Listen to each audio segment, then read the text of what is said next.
Hello dear viewers, movie की शुरुआत में हमें एक लड़के को दिखाया जाता है जिसका नाम रिक होता है और वो स्कूल जाने के लिए लेट हो चुका होता है। इसीलिए वो अपनी स्कूल बस के पीछे बहुत तेजी से भाग रहा होता है और तभी बस सिग्नल पर रुकती है तो रिक बस के विंडो से टकरा जाता है और फिर एक स्टॉप साइन से भी टकरा जाता है। यानी कि रिक का आज का दिन बहुत ही बुरा है और बेचारा फिर से एक बार बस के दरवाजे से भी टकरा जाता है। और जैसे ही रिक बस में चढ़ जाता है कोई भी उसको अपने साथ नहीं बिठाना चाहता और उसके बाद रिक अपने फ्रेंड ट्रे के पास जाकर बैठ जाता है और पीछे मुड़कर अपनी क्रश जिल को देखने लगता है, लेकिन ट्रे उसे मना करता है और कहता है कि तुम जिल के ख्याल को छोड़ दो क्योंकि उसका बॉयफ्रेंड बहुत ही खतरनाक है। रिक और उसकी क्लास एक साइंस ट्रिप पर जाते हैं जो कि जेनेटिक्स मॉडिफिकेशन पर होती है और देखते हैं कि जिल एक बर्ड से बात कर रही है और रिक भी वहाँ पर आ जाता है और रिक जिल की फोटो खींचने के लिए ट्राई करता है लेकिन फ्लैश फोटो वहाँ पर अलाउ नहीं होती और जैसे ही रिक फोटो क्लिक करता है तभी वो बर्ड जलकर राख हो जाती है। लेकिन जैसे ही जिल पीछे मुड़कर देखती है तो सभी की तरह उसे भी कुछ पता नहीं चलता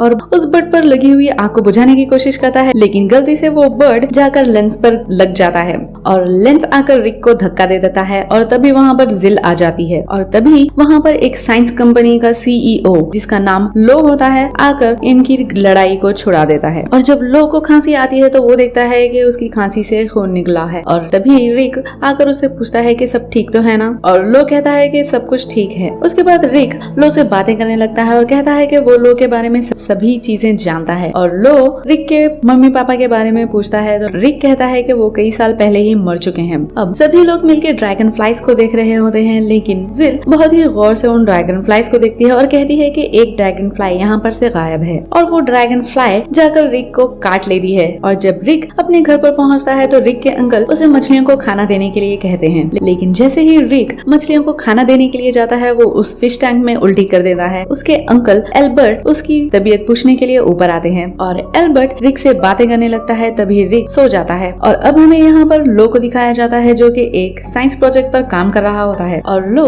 बहुत ही अमीर आदमी होता है और तभी वहाँ पर कुछ लोग आ जाते हैं। उनमें से एक आदमी जाकर लो की पेंटिंग के बारे में बात करने लगता है तभी लो वहाँ से गायब हो जाता है और दीवार के पीछे से निकलकर लो उनके सामने आ जाता है। उसके बाद लो इन सब के सामने अपने नए इन्वेंशन को बताता है जो कि इस कंपनी को बचा लेगी और इसकी जिंदगी को भी। और लो उस मशीन पर जाकर बैठ जाता है और वो मशीन को ऑन कर देते हैं लेकिन कुछ देर बाद ही वो मशीन ऑफ हो जाती है। उसके बाद बोर्ड मेंबर में से एक आदमी आकर लो से बात करने लगता है लेकिन लो गुस्से में उसका हाथ पकड़ लेता है जिसकी वजह से वो उसकी सारी लाइफ लो को ट्रांसफर हो जाती है। यानी कि लो का एक्सपेरिमेंट सक्सेसफुल हो गया है और इसके बाद वो बाकी सभी लोगों पर भी अटैक करने लगता है। और दूसरी तरफ हम देखते हैं कि रिक गूगल पर अपने सिम्टम्स को सर्च कर रहा है और तभी उसे प्रोफेसर एक्स नाम से एक रिक्वेस्ट आती है और उसी बीच रिक को अपने फादर की याद आ जाती है। उसे लगता था कि उसके फादर हमेशा उसके साथ रहेंगे लेकिन ऐसा नहीं हुआ। उसके बाद हम देखते हैं कि ये सभी स्टूडेंट्स एक साइंस फेयर में जाते हैं जहाँ पर स्पेशल गेस्ट होते हैं स्टीफन हॉकिंस और स्टीफन सभी को बताते हैं कि वो डिप्रेशन में है और वो सभी की तरह एक नॉर्मल लाइफ को जीना चाहता है। इसी दौरान रिक जिल को घूर रहा होता है और उसके पास जाने की कोशिश कर रहा होता है लेकिन इसी दौरान वो लेंस से टकरा जाता है और लेंस सिर्फ उसे धमकी देकर वहाँ से चला जाता है। और अब रिक पानी पीने के लिए जाता है और रिक नोटिस करता है कि उसके दोनों हाथ बेसिन पर चिपक गए हैं और रिक किसी तरह से अपने एक हाथ को फ्री कर लेता है और वो देखता है कि उसके हाथ पर कुछ बाल जैसे आ रहे हैं और फिर रिक अपना दूसरा हाथ फ्री करने की कोशिश करता है लेकिन इसी चक्कर में वो बेसन जाकर लेंस पर लग जाता है जिसकी वजह से इन दोनों में फाइट शुरू होने लग जाती है लेकिन ये फाइट बहुत ही स्लो मोशन में होती है। लेंस जैसे ही उसे पंच करने की कोशिश करता है रिक बहुत ही आसानी से बच जाता है लेकिन लेंस रिक को चकमा देकर उसे एक मुक्का मारता है जिसकी वजह से रिक जाकर सीधा स्टीफन हॉकिंस से टकरा जाता है जिसकी वजह से स्टीफन हॉकिंस एक मधुमक्खियों के टैंक में गिर जाता है और सभी मक्खियां उस टैंक से निकल जाती हैं और रिक बाहर भाग जाता है और रिक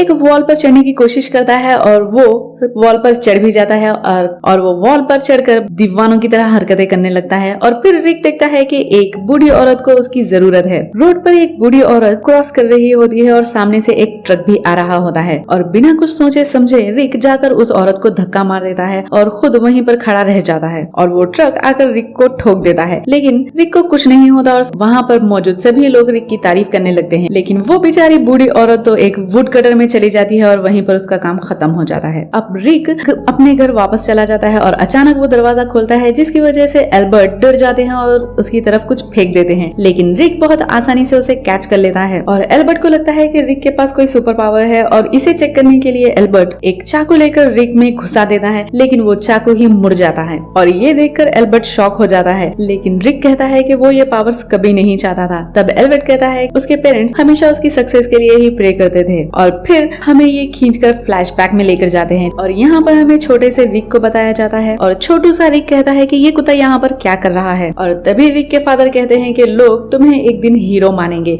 और जब वो दिन आएगा तुम्हें उसके लिए तैयार रहना होगा। और तभी वहाँ पर रॉबर्स आ जाते हैं और रिक के फादर को पकड़ लेते हैं और वो रॉबर्स रिक के फादर और मदर को शूट करके वहाँ से भाग जाते हैं और रिक अपने फादर से बात करने लगता है तो वो रिक के फादर उसे एक रिंग निकालने के लिए कहते हैं, लेकिन रिक से वो रिंग स्लिप हो जाती है, लेकिन फिर वो रिंग उसे वापस मिल जाती है। और अब हमें प्रेजेंट में लाया जाता है जहाँ पर रिक उस रिंग को यूजलेस समझकर फेंक देता है, लेकिन वो रिंग वापस से फिर उस पर आकर लग जाती है और फिर रिक को अपने पड़ोस में से कुछ आवाजें आने लगती है और वहाँ से जिल बाहर निकल कर आती है और तभी वहाँ पर लेंस आ जाता है, लेकिन जाते जाते जिल कह के जाती है कि वो रिक के साथ एक राइड पर जाना चाहती है। और ये सुनकर रिक अपनी छोटी सी टूटी साइकिल की तरफ देखता है, लेकिन अब वो भी नहीं रही और फिर जिल वहाँ से चली जाती है और रिक छोटी सी चिड़ियों को देखता है और अपने रूम में चला जाता है। और फिर रिक को प्रोफेसर का मैसेज आता है और इस बार प्रोफेसर एक्स का वीडियो कॉल होता है, लेकिन वो वीडियो कॉल बीच में ही रुक जाता है और जैसे ही कॉल कट होती है स्क्रीन पर एक एडवर्टाइजमेंट पॉपअप होता है जो कि एक कार का एडवर्टाइजमेंट था और रिक सोच लेता है कि वो लोन लेकर कार खरीद लेगा। अगली सुबह रिक बैंक जाता है लोन लेने के लिए और रिक अपनी आंट के साथ अंदर चला जाता है और बैंक का एम्प्लॉय उसका लोन रिजेक्ट कर देता है। तब रिक कहता है कि मुझे ये लोन चाहिए, लेकिन बैंक का एम्प्लॉय कहता है कि ये मेरी प्रॉब्लम नहीं है। और तभी वहाँ पर एक गन शॉट की आवाज आती है और उस बैंक में चोर घुस जाते हैं और वो चोर वहाँ से सारे पैसे लेकर बाहर भागने की कोशिश करता है, लेकिन डोर नहीं खुलता। लेकिन रिक बहुत ही आसानी से उस डोर को खोल देता है और चोर को वहाँ से भागने में मदद कर देता है। और तभी वो बैंक का एम्प्लॉय आकर रिक को कहता है कि तुमने उसे भागने क्यों दिया। तब रिक कहता है कि ये मेरी प्रॉब्लम नहीं है। और तभी ये लोग दो गन शॉट की आवाज को सुनते हैं और रिक बाहर जाकर देखता है कई लोग एक घेरा बनाकर खड़े हुए होते हैं और जाकर देखता है कि वहाँ पर एक बंदर भीड़ के बीच में करतब दिखा रहा होता है। और तभी रिक की नजर बाजू में गिरे हुए अंकल के ऊपर पड़ती है और तब एल्बर्ट रिक से कहता है क्या तुम्हें पता है कि रिस्पॉन्सिबिलिटी क्या होती है। तब रिक कहता है कि मुझे नहीं पता और फिर मेडिकल टीम आकर एल्बर्ट को वहाँ से लेकर चली जाती है। अब हमें यहाँ पर लो को दिखाया जाता है जिसकी हालत बहुत ही खराब है और तभी उसकी असिस्टेंट अंदर आती है और लो जबरदस्ती उस असिस्टेंट का हाथ पकड़कर उसकी भी लाइफ को खींच लेता है और उसकी बॉडी को एक कैबिन में घुसाने की कोशिश करता है। और तभी वहाँ पर एक सफाई वाला आ जाता है और ये सीन देखकर उस सफाई वाले की हालत बहुत खराब हो जाती है। अब हमें हॉस्पिटल में दिखाया जाता है कि रिक अपने अंकल से मिलने आया हुआ है। उसके बाद रिक भागकर प्रोफेसर जेवियर से मिलने जाता है और जेवियर के पास माइंड रीड करने की पावर होती है और प्रोफेसर एक्स उसे एक स्कूल में लेकर जाता है जो कि गिफ्टेड स्टूडेंट्स के लिए बनाया हुआ होता है और इस स्कूल में बहुत सारे बच्चे होते हैं जिनमें कई तरह की पावर्स होती हैं। उसके बाद प्रोफेसर एक्स अपनी व्हीलचेयर से उठ जाते हैं ताकि वो कंफर्टेबली स्कूल में घूम सके और प्रोफेसर एक्स बताते हैं कि तुम इन सब से बेहतर बन सकते हो। उसके बाद रिक और प्रोफेसर एक्स की वाइफ के पास जाते हैं और जेवियर की वाइफ को लगता है कि जेवियर एक अच्छा इंसान नहीं है और वो हवा में कुछ पकड़ती है, लेकिन ये तो एक इनविजिबल लड़की होती है जो कि उसे जेवियर के ऑफिस में से मिली थी। और प्रोफेसर एक्स कहता है कि मुझे पता नहीं था तुम इसे पकड़ लोगी। और तभी प्रोफेसर एक्स की वाइफ उसे एक बच्चा दिखाती है और प्रोफेसर एक्स कहता है कि ये मेरा बच्चा नहीं है, लेकिन वो छोटा सा बच्चा अपनी टेलीकिनेसिस पावर को यूज करके प्रोफेसर एक्स को हवा में उड़ा देता है। और प्रोफेसर एक्स की वाइफ रिक के पास आती है और कहती है कि सुपर हीरो बनने से पहले एक कॉस्ट्यूम बनाना जरूरी है। और फिर रिक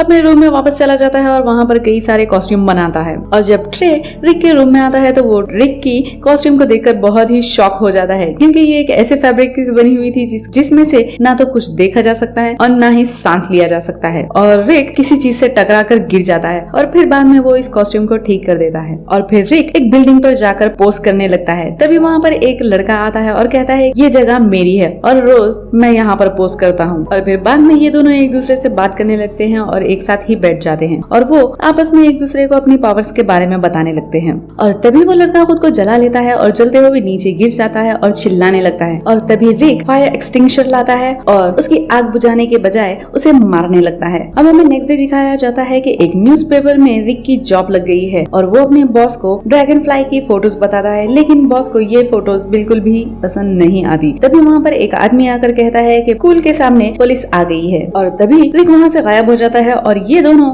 ये देखकर बहुत ही हैरान हो जाते हैं। और यूनिवर्सिटी में पहली बार सुपर विलन आवर ग्लास सबके सामने आता है, यानी कि लो वो वहाँ पर कुछ चीजें लेने आया था ताकि वो अपना एक्सपेरिमेंट कर सके। और तभी वहाँ पर ड्रैगन फ्लाई आ जाता है और ड्रैगन फ्लाई आवर ग्लास को एक पंच मार देता है और बहुत ही प्यार से जिल की तरफ देखने लगता है जो कि पब्लिक में खड़ी हुई थी। फिर ये दोनों लोगों की नजरों से दूर चले जाते हैं और आपस में फाइट करने लगते हैं। उसके कुछ ही देर में फिर ये दोनों ब्रेक भी ले लेते हैं और जैसे ही आवर ग्लास ब्लेड फेंक कर ड्रैगन फ्लाई पे हमला करता है, सारी की सारी ब्लेड जाकर ड्रैगन फ्लाई को लग जाती है। और ये कैसा हीरो है, ये देखकर वहाँ से आवर ग्लास चला जाता है। और शाम के टाइम पर रिक जिल से मिलता है। जिल एक मूवी के लिए ऑडिशन देने गई थी और रिक जिल को फ्लावर्स देता है और जिल कहती है कि मुझे लगा था तुम मुझसे कुछ कहना चाहते हो, लेकिन रिक उसे कुछ भी नहीं बताता। तब जिल वहाँ से चली जाती है, लेकिन जिल का पीछा कुछ गुंडे करने लगते हैं। ये देखकर रिक अपनी कॉस्ट्यूम पहनकर आता है और उन गुंडों को बहुत अच्छा सबक सिखाता है। उसके बाद बताते हैं कि लो अपनी डेथ मशीन के होम वर्जन पर कुछ देख रहा होता है और कुछ डेंजर सा प्लान बनाता है और फिर वो रिसर्च करता है और उसे पता चलता है कि अगर उसने 47 लोगों को मार दिया तो वो अमर बन जाएगा। और रिक के घर पर डिनर करने के लिए जिल आई हुई होती है और वो उसके आंटी के सामने ड्रैगन फ्लाई से अपने सच्चे प्यार के बारे में बताने लगती है। और तब जिल का बॉयफ्रेंड लेंस अपने अंकल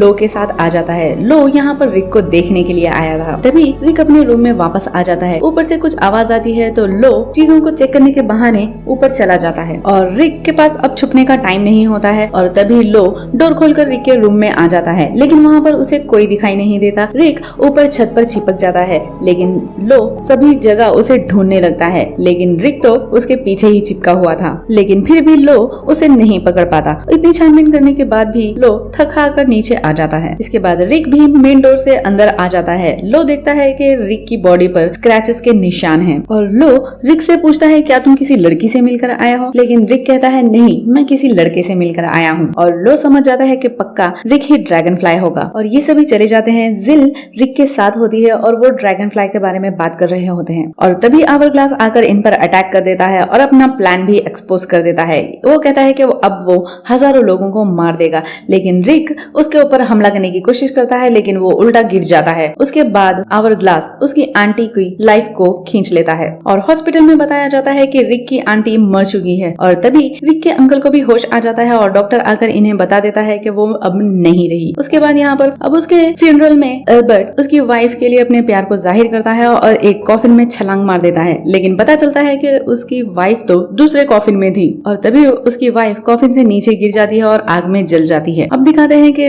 जिल रिक की तरफ आने की कोशिश करती है, लेकिन रिक उसे दूर कर देता है क्योंकि वो उसे सेफ रखना चाहता है। और अगले सीन में हमें बताया जाता है कि रिक काफी डिप्रेस्ड है और उसकी बियर्ड भी आ गई है और वहाँ पर एल्बर्ट और ट्रे आते हैं ताकि वो उसे डिप्रेशन से बाहर निकाल सके। और फिर एल्बर्ट आकर रिक को उसकी फादर की रिंग देते हैं और उसे याद दिलाते हैं कि इस पर जो वर्ड्स लिखे हुए हैं और कहता है कि तुम्हारे फादर हमेशा से तुम्हें एक हीरो बनाना चाहते थे। रिक कहता है कि वो भी हमेशा से हीरो बनना चाहता था, लेकिन उसे पता ही नहीं कि वो शुरू कहाँ से करे। और तभी वो लोग एक न्यूज देखते हैं कि एक कन्वेंशन में हजारों लोग इकट्ठा होने वाले हैं और रिक समझ जाता है कि आवर ग्लास वहीं पर अपने प्लान को अंजाम देगा। और रिक लो से पूछकर कहता है कि इनमें से आवर ग्लास कौन है। तब लो बताता है कि दलाई लामा ही उसे आवर ग्लास लग रहे हैं। और फिर ड्रैगन फ्लाई जाकर दलाई लामा को बहुत बुरी तरह से मारना शुरू कर देता है और तभी भीड़ के बीच में से आवर ग्लास वहाँ से भाग जाता है और जाकर अपनी चेयर पर बैठ जाता है और उसे हवा में उड़ाने लगता है। और आवर ग्लास एक फ्लोर को तोड़कर ड्रैगन फ्लाई के ऊपर फेंक देता है। अब ड्रैगन फ्लाई पूरी पावर लगाकर उसे उड़ा देता है, लेकिन फिर वापस आकर वो ड्रैगन फ्लाई पर ही गिर जाती है। और आवर ग्लास फिर से उन ब्लेड्स को फेंक कर ड्रैगन फ्लाई को मारना चाहता है और वो ब्लेड को जब फेंकता है तब जिल ड्रैगन फ्लाई को बचाने के लिए बीच में आ जाती है। और इस इमोशनल टाइम में वो क्या करे, ड्रैगन फ्लाई को इस बारे में समझ नहीं आता और वो जिल को उठाकर स्टेफन हॉकिंस के पास चला जाता है। लेकिन स्टेफन हॉकिंस तो जिल के लिए एक गाना गाने लगता है और फिर ड्रैगन फ्लाई ऊपर टेरेस की तरफ जाता है और आवर ग्लास की मशीन से निकलने वाली एनर्जी को यूज करके जिल को जिंदा कर देता है। और जब जिल होश में आती है तो देखती है कि ये तो कोई और है। उसके बाद ड्रैगन फ्लाई आकर उस आदमी को धक्का देता है और ड्रैगन फ्लाई देखता है कि सिर्फ 10 सेकंड ही बचे हैं आवर ग्लास को अमर होने में, यानी कि हजारों लोगों को पहले ही मार चुका है। और आवर ग्लास उस पर ब्लेड फेंकने लगता है, लेकिन ड्रैगन फ्लाई टाइम वेस्ट नहीं करता और बैक फ्लिप्स करता है और जाकर आवर ग्लास को मार देता है, जिससे उसका चेहरा भी ब्लास्ट हो जाता है। और इसी ब्लास्ट में ड्रैगन फ्लाई और जिल नीचे गिरने लगते हैं, लेकिन जब ड्रैगन फ्लाई के हाथ में जिल एक रिंग देखती है तो उसे पता चल जाता है कि यही रिक है। और तभी जिल ड्रैगन फ्लाई से अपने प्यार का इजहार करती है और सभी खुश हो जाते हैं सिवाय स्टेफन हॉकिंस के। और ये मूवी यहीं पर खत्म हो जाती है। अगर ये अजीब सी मूवी आपको पसंद आई तो वीडियो को लाइक जरूर करना और मिलते हैं अगले वीडियो में। तब तक के लिए good bye and thanks for watching.